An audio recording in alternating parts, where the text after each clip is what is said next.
Nous sommes à présent à Sidi Bou Saïd, au palais du baron d'Erlanger, où nous avons installé notre plateau pour la deuxième partie de cette émission spéciale consacrée à la Tunisie.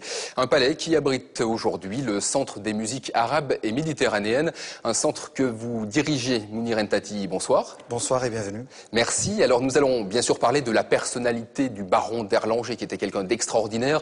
Mais tout d'abord, un mot sur ce palais qui lui aussi est très étonnant. Il date des années 20. Et en fait, c'est un subtil mélange de plusieurs styles, plusieurs influences. D'abord, le palais Nejm Zahra, c'est comme ça que le baron l'a appelé, est un joyau de l'architecture arabo-islamique en Tunisie, où en fait se mêlent des éléments et des influences locales et des éléments architecturaux et décoratifs maghrébins et andalous. Avec des références très précises à des grands monuments de cette culture, de cette architecture arabo-andalouse. On retrouve ici donc des emprunts au palais Alhambra et des clins d'œil aussi à la grande mosquée de Cordoue à travers la fontaine murale qui reprend la forme de la niche de prière de cette mosquée. Le baron d'Erlanger a restitué, a intégré, a valorisé toute cette culture qui n'était pas la sienne au départ. Qui est-il? Qui est le baron d'Erlanger? C'est un citoyen du monde, on pourrait le qualifier comme ceci? Oui, je crois, parce que tout d'abord, c'est un fils d'une riche famille de banquiers d'origine allemande. Il est né en France, il a la nationalité britannique, il se marie à une Italienne, sa maman était américaine, il est tunisien par le cœur et la sépulture.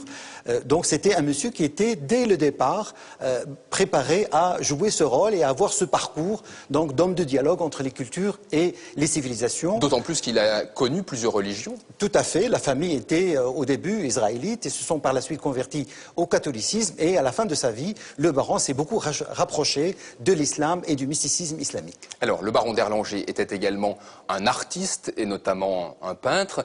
C'est d'ailleurs l'une des raisons pour lesquelles il choisit de s'installer ici à Sidi Bou Saïd, c'est pour le cadre et pour la lumière. Oui, le baron d'Erlanger était devenu le peintre par excellence du village de Sidi Bou Saïd. Il peint tout d'abord les abords de son palais, mais aussi ce village et ses personnages et des scènes de la vie quotidienne de ce village qu'il aimait tant. Alors, le baron d'Erlanger est aussi un pionnier en matière de mise en valeur, de conservation du patrimoine tunisien. Et c'est à cette époque que le bleu est choisi pour décorer ce village. C'est vrai, le bleu de Sidi Bou Saïd est parti de ce palais, et c'est le baron d'Erlanger qui a décidé, la commune de Sidi Bou Saïd, à adopter donc cette couleur, le bleu et le blanc, par souci d'homogénéiser donc l'aspect général du village et lui donner une identité et une caractéristique particulière. Et ces deux couleurs, le bleu et le blanc, vont rapidement offrir à ce petit village de bord de mer une reconnaissance internationale. Alors, à l'époque où le baron d'Erlanger s'installe ici à Sidi Bou Saïd, dans ce palais arabo-andalou, eh bien, un style architectural très différent, très novateur apparaît, lui, à Tunis. C'est l'Art Nouveau, un style qui fleurit à la fin du 19e, au tout début du 20e siècle, et qui va offrir un décor à la fois moderne et exubérant à de nombreux monuments de la capitale, aux portes de la Médina.